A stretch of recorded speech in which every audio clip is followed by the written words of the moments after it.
المرسلين أما بعد فأعوذ بالله من الشيطان الرجيم بسم الله الرحمن الرحيم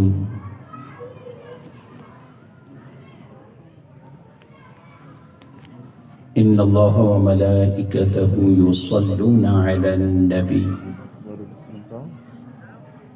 يا أيها الذين آمنوا صلوا عليه وسلموا تسلیما۔ محبت کے ساتھ بلند آواز سے ہدیہ درود و سلام۔ الصلاۃ والسلام علیک یا رسول اللہ، الصلاۃ والسلام علیک یا حبیب اللہ، الصلاۃ والسلام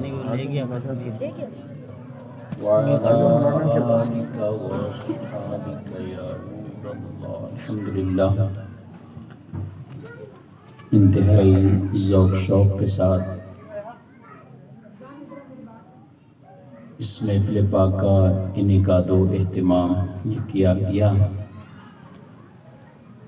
سب اپنی حاضریاں پیش کر رہے ہیں اور اب محفل اپنے اختتام کی طرف ہے، کچھ دیر حاضری رہے گی۔ میں چاہوں گا تمام احباب بھی اسی طرح ذوق شوق کے ساتھ کچھ دیر کے لیے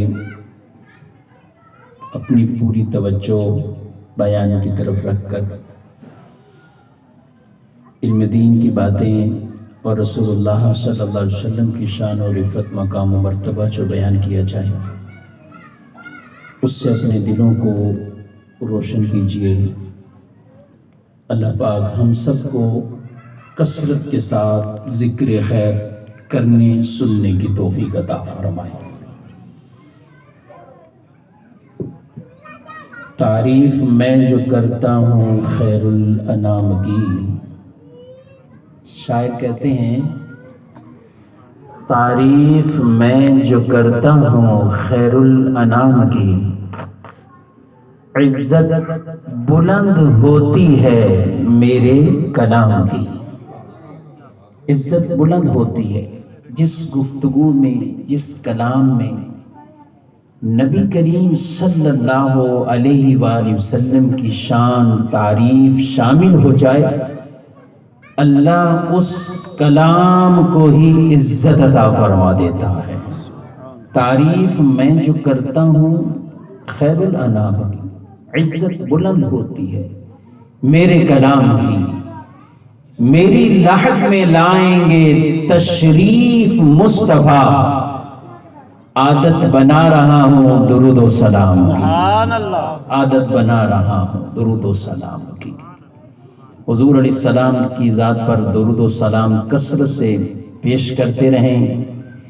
انشاءاللہ قبر میں بھی حضور کا جب دیدار کریں گے اور حشر میں بھی جب حضور کے قدموں میں پہنچیں گے تو اعلیٰ حضرت کا یہ مصرع اور شعر مجھ سے خدمت کے قدسی کہیں ہاں رضا۔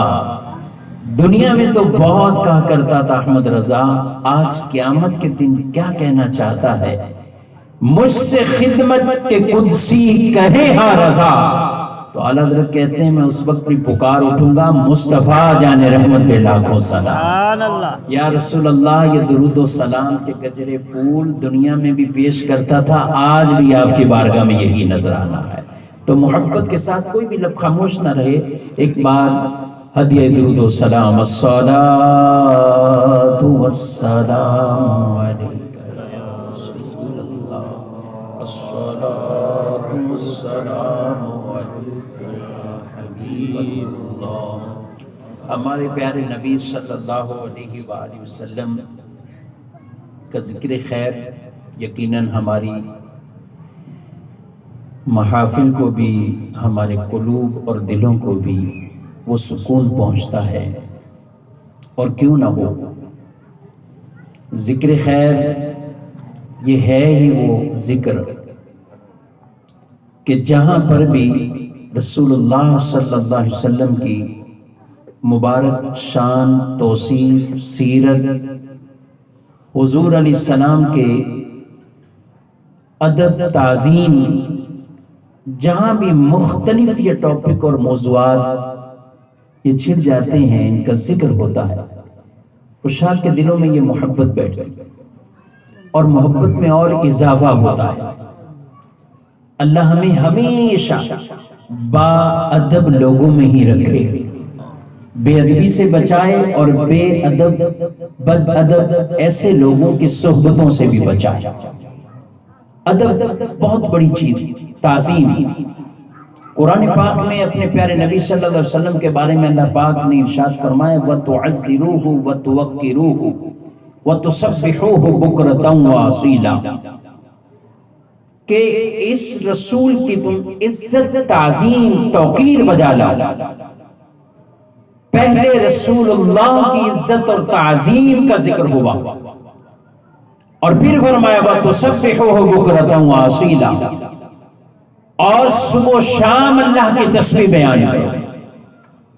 علماء نے لکھا کہ اللہ نے اپنے ذکر سے بھی پہلے، ان تسبیحات سے بھی پہلے جس چیز کا حکم ارشاد فرمایا وہ رسول اللہ کی عزت اور تعظیم کا فرمایا۔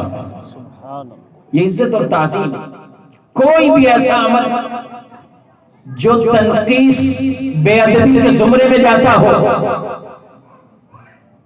ہر آدمی کو اس سے بچنا ہے، چاہے قولی طور پر زبان سے کلمہ۔ رسول اللہ صلی اللہ علیہ وسلم جب بیان فرمایا کرتے تھے تو صحابہ کہا کرتے تھے راعنا یا رسول اللہ، ہماری رعایت فرمائیں، اور کوئی بات دوبارہ سمجھنا چاہتے تو یہ کہہ دیتے یا رسول اللہ راعنا، ہماری رعایت فرمائیں۔ یہ بات دوبارہ ارشاد فرماتے رسول اللہ صلی اللہ علیہ وسلم، دوبارہ فرماتے۔ اب جب آپ یہی کہتے ہیں تو کچھ ایسے لوگ، کچھ منافق، کفار، وہ ہر طرف جو کوئی تنقیص والا پہلو وہ لانا چاہتے تو یہی جملہ ہے راعینا، لوگ کہتے ہیں، لفظ درست ہے، ہماری رعایت کریں، یہ بات دوبارہ فرما دیں، حضور دوبارہ فرما دیتے۔ اگرچہ میرے نبی صلی اللہ علیہ وسلم کا کلام ایسا کہ جیسے کوئی تسبیح میں گویا کہ موتی پروے جا رہے ہو، اگر کوئی جملے گننا چاہے تو وہ کلام میں خوبصورتی اپنی جگہ، ایک ایک جملہ، لفظ، کلمہ انگلیوں کے پورے پر گنے جا سکتے کہ حضور کیسے بولا کرتے تھے۔ آپ کے مبارک کلام میں وہ شیرینی تھی، وہ لذت تھی، صحابہ دوبارہ بھی سننا چاہتے یا اس سے مزید حفظ کرنا چاہتے، پھر کہتے حضور دوبارہ یہ بات ارشاد فرمائے، حضور دوبارہ فرمائے، کبھی کبھی 3 بار کہتے، 3 بار سنا دیتے۔ اب ہوا یہ معاملات کہ کچھ نے وہ کہنا شروع کر دیا راعینا، جس کا ایک معنی معاذ اللہ وہ اس طرح ہو جاتا ہے کہ اے ہمارے چرواہے، بکریاں چرانے والے، یعنی تنقیص کا پہلو۔ اب ہوا یہ کہ معاملہ بڑا مشتبہ ہو گیا، یعنی صحابہ تو درست نیت کے ساتھ، لفظ وہی ہے راعینا، اور وہ کہہ رہے راعینا، فرق تھوڑا سا فرق ہوا کھینچنے کا، اور یہ فرق بہت بڑا فرق ہے میرے بھائیوں۔ جو قرآن نہیں سیکھتے، نہیں سمجھتے، نہیں پڑھتے، ان کو یہ سوچنا چاہیے کہ یہ ایک کلمہ ہے، ایک لفظ ہے، اس کو تھوڑا سا کھینچ کر اس طرح پڑھ دیا تو اس کا معنی تبدیل ہو رہا ہے۔ تو اگر کوئی قرآن ہی نہیں پڑھنا جانتا تو پتہ نہیں کتنے کلمات ایسے وہ قرآن کے غلط پڑھتا ہوگا۔ اس لیے کہ روایت میں ارشاد فرمایا رب قارئ للقرآن والقرآن یلعنہ، بہت سے قرآن پڑھنے والے ایسے گئے کہ قرآن الٹا ان پر لعنت کرتا ہے کہ یہ کیا پڑھ رہا ہے۔ اس لیے قرآن ہو، نماز ہو، سیکھ کر درست طریقے سے اسے پڑھنا ہے، ورنہ اس کا معنی کہاں سے کہاں پہنچ جائے۔ تو جب یہ راعینا کہنا شروع کیا تو صحابہ کو تو جلال آ گیا کہ یہ جان بوجھ کر اس لفظ کو کھینچ کر اس طرح پڑھ رہے ہیں اور بول رہے ہیں جس میں تنقیص کا پہلو موجود ہے۔ جب ایک صحابی ان کے پاس پہنچے، کہا کہ تمہارے بولنے کا انداز ٹھیک نہیں ہے، تمہاری نیتیں ٹھیک نہیں ہے، تم لوگ اسی لفظ کلمے کو اس طرح کھینچ کر پڑھ رہے ہو جس کا یہود کی لغت میں معنی برعکس بن رہا ہے، الٹ بن رہا ہے۔ انہوں نے کہا ہم کیا، تم بھی تو یہی کہتے ہو، صحابہ کو دیکھو یہی تو کہتے ہیں، رائنا یا رسول اللہ، ہم بھی یہی کہتے ہیں، لیکن جب کہتے راعینا یہ کہہ کر اس کو کھینچ کر لیشم بھی السنتہم اپنی زبان کو اور کھینچتے ہوئے اس کلمے کو اپنی زبانوں سے وہ ادا کرتے، تو صحابی حضور کی بارگاہ میں آئے، یا رسول اللہ صلی اللہ علیہ وسلم، ہم تو درست نیت سے یہ کلمہ کہتے ہیں، پڑھتے ہیں، آپ کی بارگاہ میں عرض کرتے ہیں، مگر یہ بدبخت لوگ جو اس کلمے کو کھینچ کر یہ آپ کی معاذ اللہ یہ شان میں بے ادبی کے لیے، تنقیص کے لیے اور وہ برا معنی لیتے ہوئے اس کلمے کو یوں ادا کرتے ہیں، میرے نبی صلی اللہ علیہ وسلم نے جب یہ سنا تو آپ خاموش ہوئے، اور جب حضور کسی معاملے میں خاموش ہوتے ہیں تو اب صحابہ بھی سمجھ جاتے ہیں کہ آپ جواب حضور نہیں دیں گے، بلکہ اللہ قرآن میں وحی نازل فرما کر جواب ارشاد فرمائے گا۔ اب جواب حضور نہیں دیں گے، جب حضور کسی معاملے میں خاموش ہو جاتے، اور یہ بھی محبت ہے اللہ کی اپنے پیارے نبی سے، سوال حضور سے ہو رہا ہے، جواب اللہ ارشاد فرما رہا ہے، سوال حضور سے ہوتا ہے، جواب رب نازل کرتا ہے، اللہ کی طرف سے جبریل آ گئے، آیت کو لے کر آ گئے، یا ایھا الذین آمنوا لا تقولوا رائنا، اے ایمان والو آج کے بعد یہ درست لفظ ہی تم نے نہیں کہنا، رائنا ہی نہیں بولنا، اس کی آڑ میں آ کر یہ بدبخت دشمن راعینا کھینچ کر پڑھتے ہیں، تم نے سیدھا لفظ ہی نہیں بولنا۔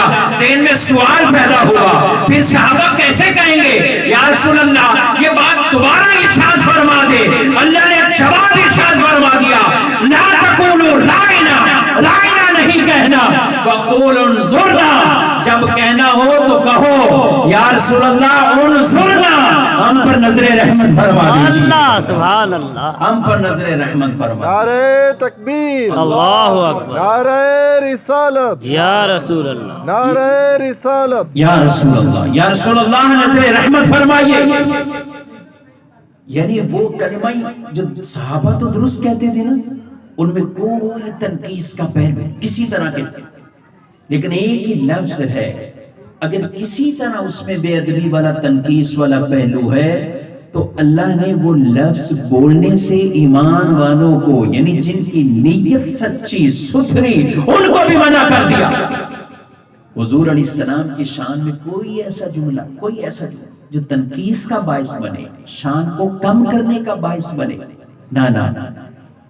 اس لیے میلاد کے دنوں میں بھی کچھ ایسا ہوتے ہیں، وہ صرف کہتے ہیں نہیں، صرف وہی بات بیان کریں۔ اچھا بخاری شریف میں حضور علیہ السلام نے بکریاں چرائیں، حضور علیہ السلام خود فرماتے ہیں میں بی بی حلیمہ کی بکریاں چراتا تھا، کوئی بکری ادھر جاتی تھی میں اسے لاتا، کوئی ادھر، یہ بھی واقعات بیان ہوئے روایت، مگر کچھ لوگ اس کے دائرہ کار سے باہر نہیں آتے، وہ صرف یہی بس یہ بکری چرانے والا ہی واقعہ بار بار اسی طرح ہی بیان۔ میں کہتا ہوں منع نہیں ہے، بیان کرو، مگر تم یہ تو بیان کرتے ہو کہ رسول اللہ بی بی حلیمہ کی بکریاں بھی چراتے رہے، مگر یہ نہیں بیان کرتے کہ رسول اللہ بکریاں بھی چراتے تھے اور عرش مولا سے اوپر بھی چڑھے گئے۔ آپ کی شان کا یہ پہلو نظر نہیں آتا کہ ایک شان کا یہ پہلو بھی ہے؟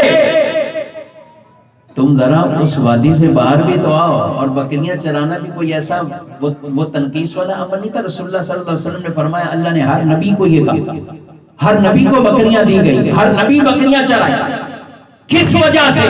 وہ بھی حکمتیں بیان کی ہیں کہ اس کے ذریعے سے ان کے دل میں ان کی امت کی محبت کو داخل کیا گیا۔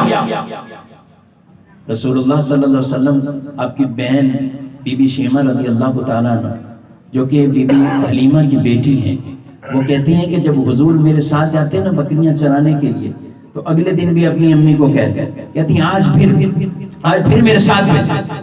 تو دائی حلیمہ پوچھتی ہیں کیوں؟ کہا جب بھائی میرے ساتھ ہوتے ہیں تو میں دیکھتی ہوں میری بکریاں ادھر ادھر دور نہیں جاتی، میرے ارد گرد ہی جمع رہتی، میرے ارد گرد ہی جمع رہتی۔ مجھے شام کو محنت نہیں کرنی پڑتی کہ بکریوں کو اکٹھا کر کے لاؤ، شام کو یہ محنت نہیں کرنی پڑتی۔ میں کہتا ہوں صرف بکری کی بات پر نہیں، یہ شان بھی بیان کرو۔ بی بی حلیمہ کہتی ہے جب میں نبی صلی اللہ علیہ وسلم کو اس مبارک بیٹے کو یعنی مبارک نام رکھا تھا، اس مبارک بددہا کے چہرے والے، نور کے چہرے والے کو اپنی گود میں لیا، میں خانہ کعبہ میں گئی، میں نے سوچا کہ کعبے کے اندر جاؤ، میں کعبے کے اندر گئی، میں نے دیکھا کعبے کے اندر 300 سے زائد بت تھے، مگر جس بھی بت کے پاس میں شہزادے کو لے کے جاتی بت نیچے گر جاتا، سجدے کے اندر پڑ جاتا۔ یہ شان بھی تو کام باہر آئی۔ میں نے سوچا میں ان کو حجر اسود کا بوسہ دوں، لیکن حجر اسود کا پتھر کچھ اوپر جو ہے وہ ہے۔ میں نے کہا کہ میں شہزادے کو اٹھاؤں اور حجر اسود کا بوسہ دلاؤں، کہا اتنے میں نے کیا دیکھا ہے کہ حجر اسود کا پتھر اپنی جگہ سے نیچے آتا ہے۔ میں حضور کو اوپر کرنے لگی، لیکن اس سے پہلے حجر اسود کا پتھر نیچے آگے حضور کا چہرہ چومنے لگ جاتا ہے۔ یہ شان بھی تو بی بی حلیمہ نے بیان کی ہے، یہ بھی تو بیان کرو۔ بی بی حلیمہ کہتی میں جس بھی بستی وادی سے گزری ہوں، جہاں قحط سالی تھی، جہاں کوئی فصل اگ نہیں رہی تھی، میں نے دیکھا جہاں جہاں سے یہ مبارک بیٹا گزرتا ہے وہاں خوشحالی ہی خوشحالی ہو جاتی ہے۔ جن کی بکریوں میں دودھ دینا چھوڑ دیا ہے، ان بکریوں کے دودھ سے تھن بھر جاتے گئے۔ میں اپنے گھر جاتی ہوں، اپنے گھر میں پہنچ کر میں نے رات کا وہ وقت ہے، اندھیری رات ہے، عورتیں مجھ سے کہتی ہیں اے حلیمہ مہنگائی کا دور ہے، لوگوں کے پاس اتنا تیل نہیں ہے کہ وہ اپنے کمرے کو روشن کر سکیں، اتنا تیل نہیں ہے کہ وہ چراغ جلا سکیں اور کھانے کا اہتمام کر سکیں، مگر حلیمہ تیرے پاس کہاں سے اتنا تیل آ رہا ہے، گھی آ رہا ہے، ساری رات تیرا چراغ روشن رہتا ہے، اے حلیمہ وہ کون سا تیل تیرے پاس آ چکا ہے؟ تو دائی حلیمہ کہتی ہیں جب سے مبارک بیٹا میری گود میں آیا ہے ہم نے کبھی چراغ جلایا ہی نہیں ہے، ہم نے کبھی چراغ جلائی نہیں۔ تو میں کہتا ہوں پھر بی بی حلیمہ کی یہ باتیں کون بیان کرے گا؟ یہ بھی تو مان دائی حلیمہ کی یہ باتیں بھی تو کہ جس میں آپ رضی اللہ تعالیٰ عنہ کہتی ہیں کہ ہم نے اتنی برکت کو دیکھا، اتنی برکت کو دیکھا کہ اس سے پہلے میرے پاس ایک اور بیٹا تھا جس کو بھی وہ دودھ پلایا کرتی تھی، فرماتی کبھی سیر ہو کر اس نے دودھ نہیں پیا، میں حضور کو جب دودھ پلاتی ایک طرف سے پلاتی تو میں دوسری طرف بھی آپ کا رخ کرتی تو آپ اپنے ہونٹوں کو بند کر لیا کرتے تھے۔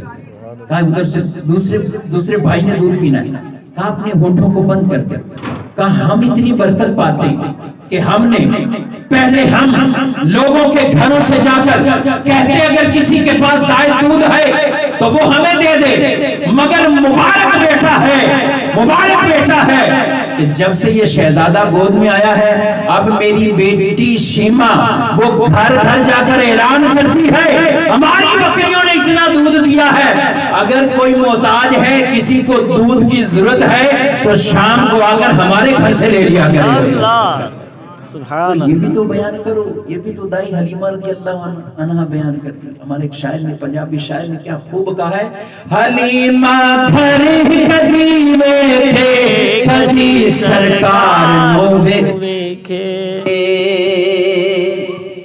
ندیم بھائی سناتے تو اور بات ہوتی ماشاءاللہ، اور میں بس ویسے ہی آپ تھوڑے سے ذوق کو ٹچ کر رہا ہوں، اور شعر یاد پنجابی کا شعر ہے لیکن زیادہ مشکل نہیں۔ فرماتے ہیں حلیمہ گھر کدی ویکھے کدی سرکار نو ویکھے، حلیمہ گھر کدی ویکھے کدی سرکار نو ویکھے، اور پھر کیا کہے، میں کیڑی سیج تیرے لئی سجاوا یا رسول اللہ، میں کیڑی سیج تیرے لئی سجاوا۔ جب گھر میں مہمان آتے ہیں نا تو آدمی بڑا اہتمام کرتا ہے، ہم بھی بیٹھے ہوئے حضور کے ذکر خیر کا صدقہ ہے، بیٹھے ہوئے یہاں سٹیج بنا ہوا ہے، مہمانوں کا اہتمام ہے، علماء کرام بھی تشریف فرما ہے، ماشاءاللہ مہمان بھی تشریف فرما ہے، آپ بھی مہمان ہیں، سبھی مہمان خصوصی ہیں، اپنی اپنی حاضری دے رہے ہیں، کوئی سن کر حاضری دے رہا ہے، کوئی سنا کر حاضری دے رہا ہے۔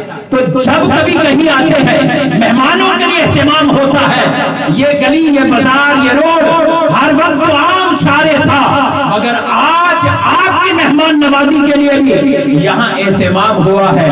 کہتے ہیں شاعر دائی حلیمہ کا وہ چھوٹا سا حجرہ، وہ چھوٹی سی جھونپڑی، وہ چھوٹا سا کمرہ، بظاہر چھوٹا کمرہ ہے، مگر اب وہ چھوٹا نہیں گئے، جہاں میرے نبی چلے گئے اس کی شان بڑی عرفہ اور اعلیٰ ہے۔ حلیمہ پھر بھی دیکھتی ہے، شہزادہ گود میں ہے، گھر میں کوئی بڑی سٹیج نہیں ہے، گھر میں کوئی بڑی ایسی جگہ نہیں ہے، لیکن قربان جائیں ان کے صدقے یہ برکات مجھے نصیب ہو رہی ہے۔ شاعر نے وہی اپنے انداز میں بیان کر دیا، حلیمہ گھری کدی بیٹھے کدی سرکار نو بیٹھے، مکیڑی سے تیرے لئے سجاوا یا رسول اللہ، تیرا میلاد میں کیوں نہ مناوا یا رسول، سارے مل کر پڑھیں، تیرا میلاد میں کیوں نہ مناوا یا رسول اللہ، تیرا کھاوا میں تیرے گیت گاوا یا رسول اللہ، تیرا میلاد میں کیوں نہ مناوا یا رسول اللہ۔ تو بات چلی تھی کہ صرف حضور کے بکریاں چرانے والی ہی روایتیں بیان کرنے والوں کچھ آگے بڑھو، دائی حلیمہ نے بہت کچھ بیان کیا ہے، یہ بھی تو بیان کرو۔ بی بی حلیمہ جب نبی کریم صلی اللہ علیہ وآلہ وسلم کو اتنے عرصے جب یہ رکھا نا، پھر واپسی لے کر آئے، نبی کریم صلی اللہ علیہ وآلہ وسلم کو جب یہ مدینے میں لے کے آئیں تو آپ کی والدہ محترمہ بی بی آمنہ رضی اللہ عنہا سے کہنے لگی کہ میں پھر لے کر جاؤں، کہا کہ پھر کچھ عرصے کے لیے ان کو پھر موقع مل گیا کہ لے جائیں، یہ پھر لے کر۔ اور اس زمانے میں کیوں ایسا کیا جاتا تھا؟ اس لیے کہ لوگ اپنے بچوں کی پرورش کے لیے وہ اپنے بچوں کو دائیوں کے سپرد کر دیتے اور دائیاں انہیں دودھ پلاتی تھی، اس پر انہیں انعام ملتے تھے، اس پر انہیں معاوضہ ملتا تھا۔ لیکن جب دائیاں مدینے کے اندر آئیں تو چونکہ حضور صلی اللہ علیہ وسلم کے والد محترم آپ کی ولادت سے پہلے ہی وصال فرمائے، تو اس لیے انہوں نے کہا کہ اس بچے کو ہم لے کر جائیں گے، ہمیں انعام کیا ملے گا، کیا کچھ ملے گا۔ دائیاں آگے کے جاتی رہی، میں یہ نہیں کہوں گا دائیوں نے آپ کو چھوڑ دیا، بلکہ جن کی نظر اس انعام پر شروع سے ہی تھی، میرے سرکار نے انہیں قبول ہی نہیں کیا ہے، انہیں قبول ہی نہیں کیا۔ دائی حلیمہ رضی اللہ تعالیٰ ان کو یہ خدمت ان کے مقدر میں آنی تھی۔ حضور صلی اللہ علیہ وسلم کو بی بی حلیمہ نے دودھ پلایا، آپ کی والدہ محترمہ نے دودھ پلایا، ام ایمن رضی اللہ عنہا انہوں نے دودھ پلایا، بی بی سویبہ رضی اللہ تعالیٰ انہوں نے دودھ پلایا۔ اعلیٰ حضرت علیہ رحمہ نے فرمایا کہ 3 ایسی اور عورتیں بھی تھیں کہ جن کے بھی نکاح ہی نہیں ہوئے تھے، لیکن حضور کا حسن اور جمال اور بچے کی خوبصورتی کو دیکھ کر ان کو بھی دودھ آیا، انہوں نے بھی دودھ پلایا۔ تو فرمایا 7 مائیں حضور صلی اللہ علیہ وسلم کی یہ جنہوں نے نبی کریم صلی اللہ علیہ وسلم کو دودھ پلایا، اور یہ ساری 7 مائیں وہ ہیں جن کو اللہ نے ایمان کی بھی دولت عطا فرمائی، جنہوں نے یہ خدمت کی ہے، جنہوں نے یہ خدمت کی، ان کو ایمان بھی ملا، ان کو یہ شرف ملا، اور سب کے مبارک نام آپ ان کے نام پڑھتے جائیں۔ ام ایمن برکت والی، آمنہ امن دینے والی برکت والی، دائی حلیمہ حلم والی، سعدیہ بنو سعد قبیلے سے چونکہ تعلق تھا تو اس لیے سعدیہ مشہور ہو، یعنی یہ ایسی مبارک وہ عورتیں تھیں جنہوں نے رسول اللہ صلی اللہ تعالیٰ علیہ وآلہ وسلم کی یہ خدمت کی، اللہ نے انہیں بھی ایمان کی دولت کا یہ شرف عطا فرمایا۔ تو میرے بھائیو، جن کے دلوں میں جتنی حضور کی محبت، تعظیم، عظمت داخل ہو جائے، قرآن یہ بیان کرتا ہے ان الذین یغضون اصواتهم عند رسول اللہ. بات ادب تعظیم محبت کی چل رہی. ایک دو آیتیں اور اس کا کچھ خلاصہ عرض کروں. رسول اللہ صلی اللہ علیہ وسلم ایک مرتبہ تشریف فرمائے, کچھ آوازیں آئیں تو اللہ نے حکم نازل فرما دیا, یا ایھا الذین آمنوا لا ترفعوا اصواتکم فوق صوت النبی. اے ایمان والو, تمہاری آوازیں نبی کی آواز سے بلند نہ ہو, تمہاری آوازیں نبی کی آواز سے بلند نہ ہو. ولا تجهروا له بالقول, اور نہ انہیں ایسے بلاؤ پکارو جیسے ایک دوسرے کو بلاتے ہو. قربان جائیں, رسول اللہ صلی اللہ علیہ وسلم کی مجلس میں بیٹھنا کیسے ہے یہ ادب بھی اللہ سکھا رہا ہے. سبحان اللہ. ان کی مجلس کا ادب بھی اللہ سکھا رہا ہے. کہ میرے محبوب کے پاس کیسے آنا ہے, ایسے بلاؤ نہیں جیسے ایک دوسرے کو بلاتے ہو. جو بندہ یہ کہتا ہوا نہ تھا کہ معاذ اللہ ہماری طرح تھے, عام ہی تھے, کیسے ہم انسان وہ انسان, ہم بشر وہ بشر, بشریت کا انکار نہیں, سرکار بشر ہے, سرکار بشر ہے, مگر میرے اور آپ جیسے نہیں. اللہ نے سید البشر بنا کر کائنات میں, سبحان اللہ, سید البشر بنا. عام لوگوں سے بڑھ کر مرتبہ, عام لوگوں سے بھی بڑھ کر مرتبہ اللہ کے ولیوں کا ہوتا ہے. ولیوں کا مرتبہ جہاں مقام مرتبہ ختم ہو تو اب صحابہ کا مرتبہ شروع ہو. پھر صحابہ میں بھی اقسام ہے, پھر صدیقین کے مراتب ہے, خلفائے راشدین کے مراتب ہے, غزوہ بدر میں شریک ہونے والوں کے درجے اور مرتبے بیان کیے, ہجرت کرنے والوں کے درجے اور مرتبے بیان کیے. المختصر یہ کہ صحابہ میں سے سب سے افضل جو ہے وہ خلفائے راشدین ہیں. پھر ان میں مولا کائنات سے فضیلت والے حضرت عثمان, حضرت عثمان سے فضیلت والے حضرت عمر فاروق, حضرت عمر سے فضیلت والے صدیق اکبر ہے, صدیق اکبر سے فضیلت والے.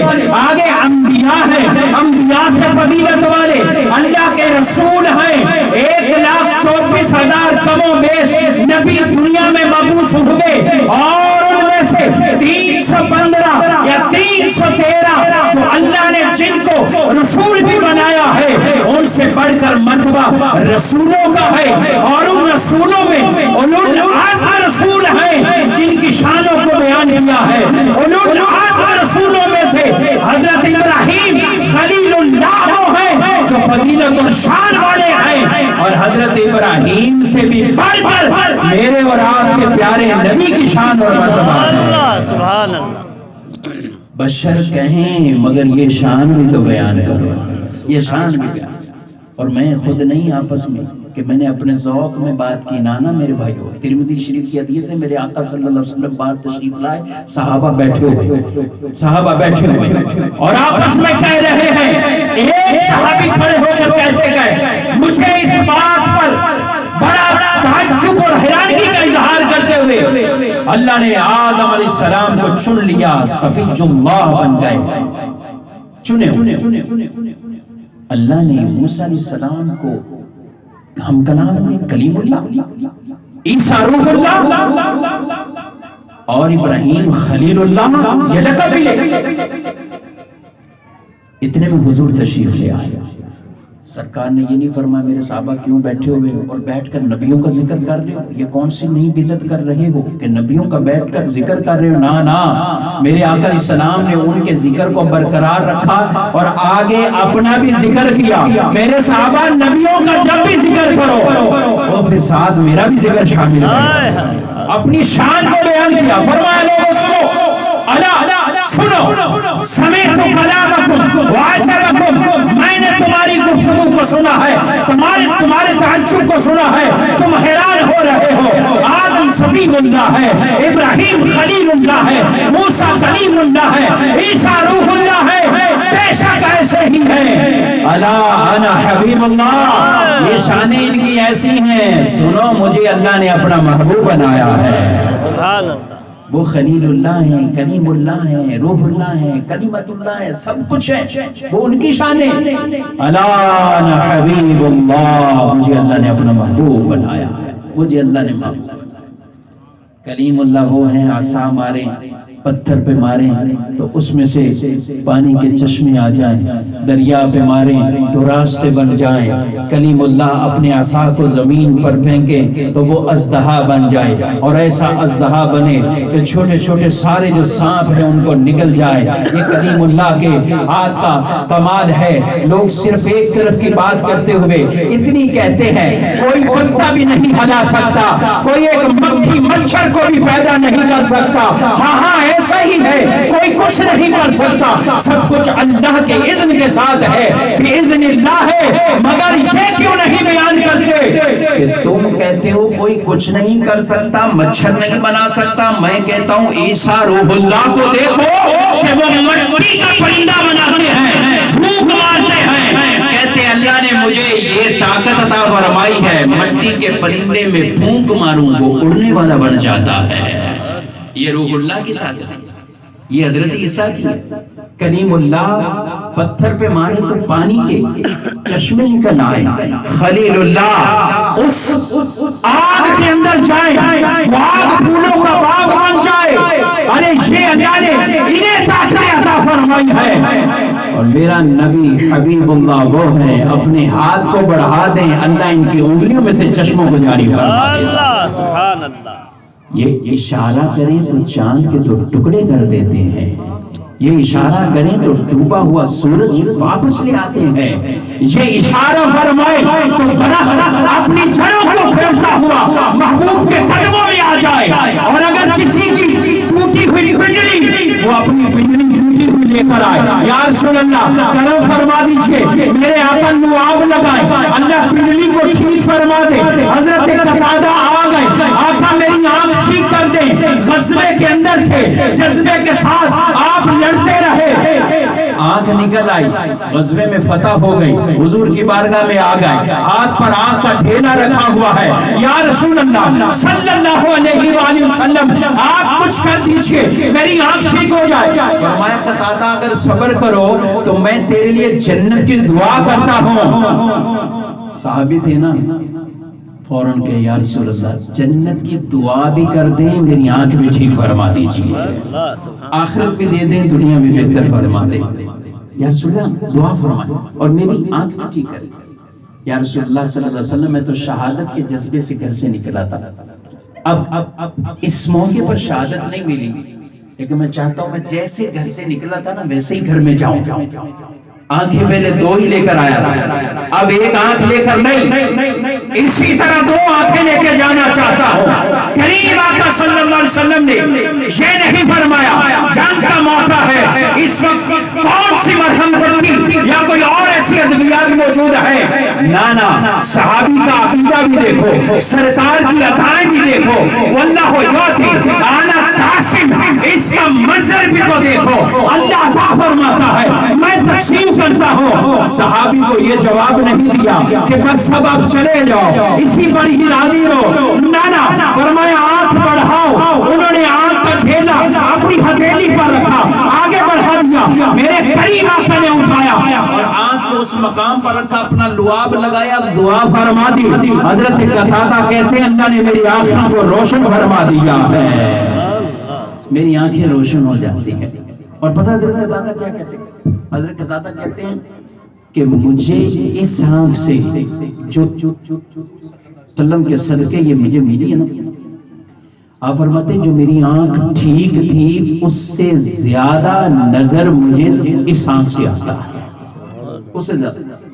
کبھی کبھی کہیں بیان کرتا ہوں، پھر کوئی کسی کو وسوسہ آ جاتا ہے، لو جی نہیں بات، پہلی آنکھ اللہ نے دی، دوسری نبی نے دی، یہ دیکھو کیسے سنی لوگ ابھی، نبی نے جو آنکھ دی اس سے زیادہ نظر آ رہا ہے، اللہ نے جو آنکھ دی اس سے کم نظر آ رہا ہے۔ نانا میں کہوں گا تمہارے سمجھنے میں فتور ہے، غلطی ہے، علم کی کمی ہے، عام عاشقان رسول علماء کے پاس وہ تمہیں صحیح اور درست عقیدہ سمجھا دیں گے۔ پہلی آنکھ اللہ نے دی ہے، دوسری آنکھ بھی اللہ نے دی ہے، فرق اتنا ہے پہلی وہ جو اس کے مقدر میں تھی، دوسری وہ جو حضور کی دعا سے اللہ نے عطا دینے والی ذات اللہ کی ہے۔ اللہ یعطی انا قاسم، حضور تو خزانے تقسیم فرمانے والے ہیں، دینے والی ذات اللہ باذن اللہ، یہ سارے کام اللہ کے اذن سے۔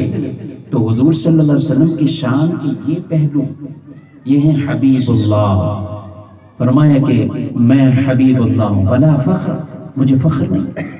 پھر فرمایا قیامت کے دن انا حامل لواء الحمد یوم القیامہ، قیامت کے دن لواء حمد وہ میرے ہاتھ میں ہوگا، اور میرے لواء حمد کے نیچے کہا آدم بھی ہوں گے، ابراہیم بھی ہوں گے، موسیٰ بھی ہوں گے، عیسیٰ بھی کھڑے ہوں گے۔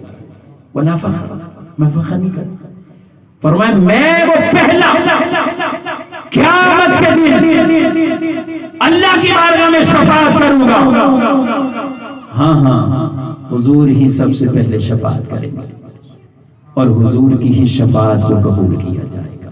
حضور کی شفاعت، حبیب اللہ وہ ہیں جو ایک سجدہ ایسا کرتے کہ جس دن کسی کو تسبیح یاد نہ ہو، کسی کو اور کچھ یاد نہ ہو، نفسی نفسی ہو، محبوب کے پاس آئیں اور محبوب فرمائے امتیوں خوش ہو جاؤ، ہمارے نبی اس امت سے کتنا پیار کرتے ہیں۔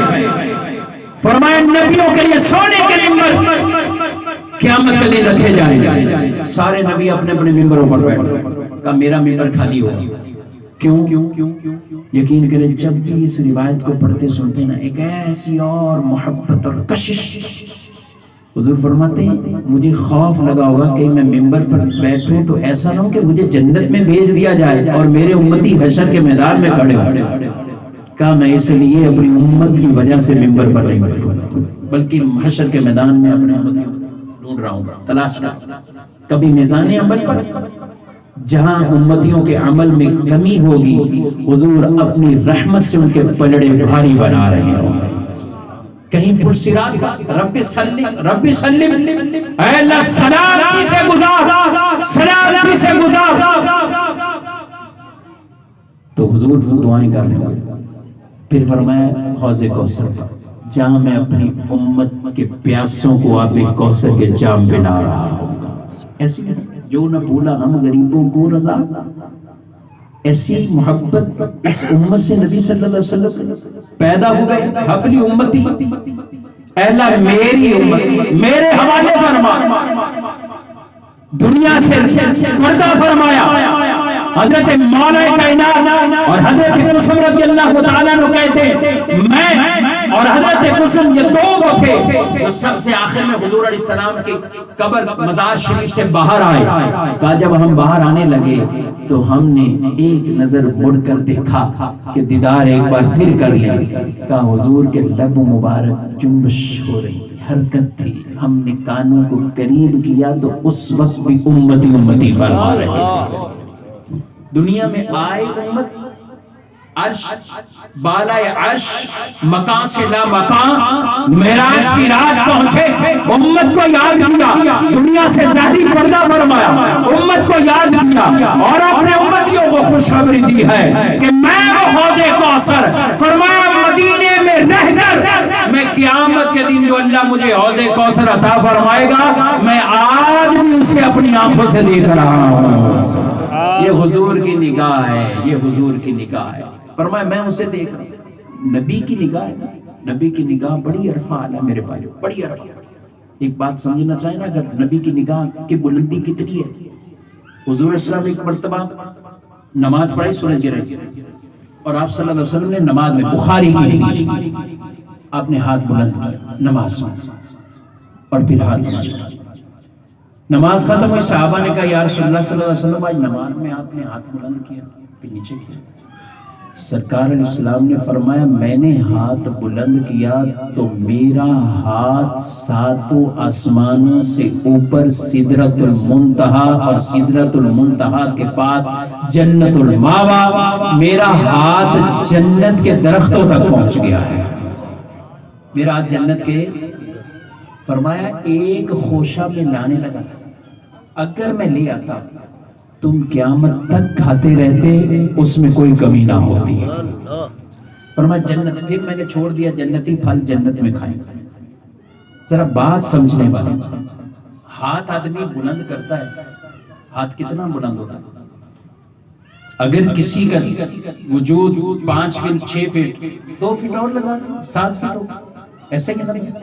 یا آپ لوگوں کے بہت زیادہ اوپر جاتے ہیں، اتنے ہی ہیں، ذرا کر کے دیکھیں سب کو پتہ ہے۔ ہاں بس 1.5 فٹ 2 فٹ اتنے ہی ہے. اچھا کھڑے ہو جائیں گے تو ہاتھ کی بلندی ہماری کتنی ہوگی؟ ہم 8 فٹ تک چلے جائیں گے, 8 فٹ تک پہنچ. اچھا ہم آسمان کو دیکھیں نظر آ رہے ہیں؟ دن میں سورج کو دیکھے سورج نظر آتا ہے, آسمان دیکھتے بادل نظر آ جائیں گے. پہلی نظر اٹھتے ہی ہم پہلے آسمان تک ہماری نظر پہنچتی ہے. میں بات سمجھانا چاہ رہا ہوں, حدیث دل میں اتارنا چاہ رہا ہوں, نبی کی محبت دل میں بڑھ جائے گی. کہا ہم نظر اٹھائیں تو آسمان تک پہنچ جائے اور ہاتھ اٹھائیں تو 8 فٹ سے آگے نہ بڑھے. نبی ہاتھ اٹھائیں تو جنت تک پہنچے. جس نبی کے ہاتھ جنت تک پہنچیں گے, نبی کی نگاہ کہاں تک پہنچتی ہوگی؟ نبی کی نگاہ کہاں؟ بھائی آسمان تک تو میری اور آپ سب کی جا رہی ہے.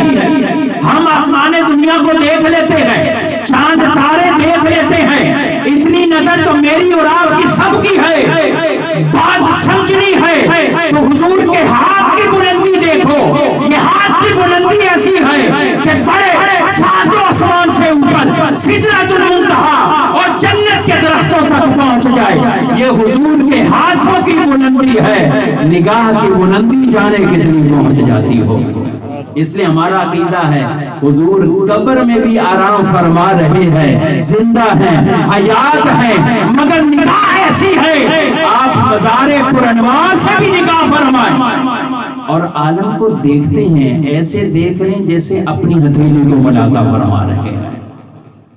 تو زندہ ہے واللہ, تو زندہ ہے واللہ, میرے چشم عالم سے چھپ جانے والا. تو یہ رسول اللہ صلی اللہ علیہ وسلم کی شان ہے. نبی کریم صلی اللہ علیہ وسلم کی آنکھوں کی بات کریں, آپ صلی اللہ علیہ وسلم کے کانوں کی بات کروں, آپ کے مبارک ہاتھوں کی. حضور اللہ کی دلیل ہے, یا ایھا الناس قد جاءکم برہان من ربکم. یہ اللہ کی دلیل تمہارے پاس, رب تعالیٰ کی دلیل. رب سنتا ہے, باریک سی باریک ہلکی سی ہلکی آواز سنتا بھی ہے, ذرے کو دیکھتا بھی ہے. رب سمیع ہے. جب رب کے سمیع ہونے کو سمجھنا بلا تشویش, رب کے بصیر ہونے کو سمجھنا بلا تشویش, رب کی علم کی صفت کو سمجھنا بلا تشویش. میں کہتا ہوں حضور کی شان پڑھتے جائیں, حضور کی شان پڑھتے جائیں, آپ کے دل میں رب کا پیار داخل ہوگا کہ جس رب نے ایسی شان والا محبوب بنایا ہے وہ رب کتنی شان اور قدرتوں والا ہے. نعرہ تکبیر, نعرہ رسالت, نعرہ حیدری, نعرہ غوث. تو حضور کی صفات کو سمجھتے جائیں, آپ کو رب تبارک و تعالیٰ کی قدرتیں سمجھ آئیں. حضرت حذیفہ کہتے ہیں میں گھر سے نکلا, آخری بات عرض کروں گا, ٹائم باقی آپ کا ذوق ماشاءاللہ, اور گھڑی بھی بالکل 12 کے قرب میں پہنچ گئی ہے. تو انشاءاللہ میں آخری بات عرض کر کے, نبی کریم صلی اللہ علیہ وسلم کے پیچھے حضرت حذیفہ نماز پڑھنے کے لیے آئے مغرب کی, اور اپنی ماں سے اجازت مانگی کہ میں جاؤں گا. ان کا گھر کچھ دور تھا تو یہ اجازت لے کے جاتے ہیں. تو والدہ نے کہا کہ رسول اللہ صلی اللہ علیہ وسلم سے میری مغفرت کی دعا کروا لینا. کیا کہا؟ میری مغفرت کی ماں نے. اور ہمیں یہ درس ملا ہے, اس روایت کے تحت علماء نے بیان کیا کہ جب کبھی ایسی جگہ پہ پہنچیں کہ جہاں دعائیں قبول ہوتی ہیں, کسی ایسی مقبول ہستی کے پاس جائیں, کسی مزار پر جائیں, حرم کی حاضری ہو, مدینہ شریف کی حاضری ہو, لوگوں دنیا کا سب کچھ مانگتے رہنا اپنی جگہ, پہلے اپنی بخشش اور مغفرت کی دعا کروا لیا. اپنی بخشش اور مغفرت یہ مل گیا تو بہت کچھ ہوا, آخرت سب مل گئی. تو حذیفہ رضی اللہ عنہ کہتے ہیں میں نکلا, مغرب کی نماز پڑھ, حضور صلی اللہ علیہ وسلم نماز پڑھائی تو آپ اپنی جگہ بیٹھے رہے, کچھ اپنے معمولات میں مشغول رہے. میں بیٹھا رہا, اتنی ہمت سکت نہ ہوئی, آگے بڑھو. عشاء کا وقت ہو گیا. کہا میں نے عشاء کے وقت میں عشاء کی نماز بھی پڑھ لی. اب جب حضور اسلام نے عشاء پڑھا لی تو نبی صلی اللہ علیہ وسلم جانے لگے. آپ نے قدم اٹھائے اپنے حجرے کی طرف. تو میں سوچنے لگا کہ ماں کو کیا بتاؤں گا, ایک ہی کام کہا تھا دعا کروانی, اور وہ بھی نہ کروا سکا. بس اسی جذبے کو لے کر اٹھے، حضرت حذیفہ پیچھے چلے، سرکار علیہ السلام نے قدموں کی آہٹ، اس آواز کو آپ علیہ السلام نے سنا تو رک گئے، پیچھے نہیں دیکھا۔ وہی آپ صلی اللہ علیہ وسلم نے فرما دیا، غفر اللہ یا حذیفہ ما حاجتک، غفر اللہ لک ولی امک، اے حذیفہ تجھے کیا کام ہے؟ اللہ تجھے بھی بخش دے، تیری ماں کو بھی بخش دے۔ اللہ تیری بھی مغفرت کرے، تیری ماں کی بھی مغفرت کر دے۔ کام تو بتا، کہا حضور کام تو ہو گیا، بتایا ہی نہیں، آپ تو دنوں کے راز میں جانتے ہیں کہ پیچھے کون آ رہا ہے۔ حضور نے دیکھا نہیں لیکن پھر بھی پہچان لیا، کیونکہ میرے آقا صلی اللہ علیہ وسلم کی مبارک نگاہ ایسی تھی کہ جیسے آپ روشنی اور دن میں دیکھا کرتے تھے، رات کے اندھیرے میں بھی آپ کو ایسے نظر آتا تھا۔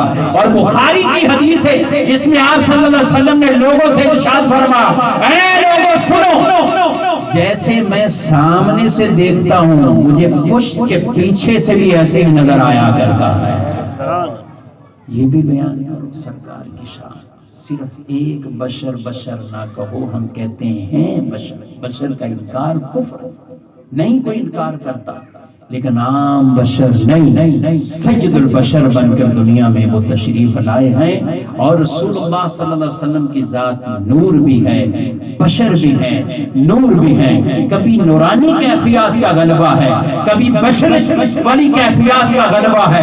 اگر یہ غلبہ نہ ہوتا تو حضور کا نور مبارک اگر اس پر حجابات نہ ہوتے تو پھر کسی کی سکت نہیں تھی کہ وہ نظر بھر کے دیکھ سکتا۔ پھر لوگ یہی جو ہے نہ کوئی حضور علیہ السلام کی شان اور معرفت کو وہ کسی کو وہ حصول ہو سکا، کیونکہ اللہ رب العالمین نے ان کے حسن پر، ان کے جمال پر ایسے حجابات رکھے ہوئے ہیں۔ اگر وہ اپنی اصلی کیفیات میں جو جان جبریل بھی رک جائے، لو دنوت انملتن لاحترقت، آقا میں ایک پورا بھی آگے بڑھا میرے پر سب کچھ جل جائیں گے۔ ارے میرے سرکار وہ ہیں سدرۃ المنتہا پہ جبریل رک گئے، آمنہ کے لال وہاں سے بھی آگے چلے گئے۔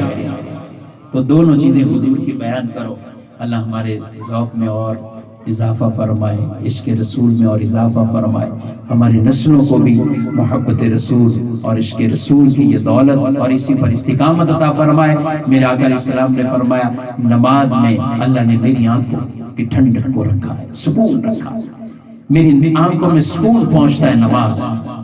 امتیوں کے لیے یہی پیغام ہے، جب نماز پڑھیں یہ تحفہ لے کر جائیں۔ امیر رسول فرماتے ہیں ہم نیازی بھی ہیں، ہم نمازی بھی ہیں، نیاز بھی کرتے ہیں۔ ابھی بھی لنگر ہے، وسیع لنگر ہے، ڈاکٹر صاحب نے تمام کیا ماشاءاللہ، تو لنگر بھی ہے وہ بھی ملے گا انشاءاللہ، نیازی بھی ہیں لیکن نمازی بھی ہیں۔ پھر ساتھ ہی فرماتے ہیں نمازی پہلے یہ بھی عمل کرتے رہیں گے، میلاد بھی ہوتے رہیں گے، نماز سے کبھی کوئی کمپرومائز نہیں۔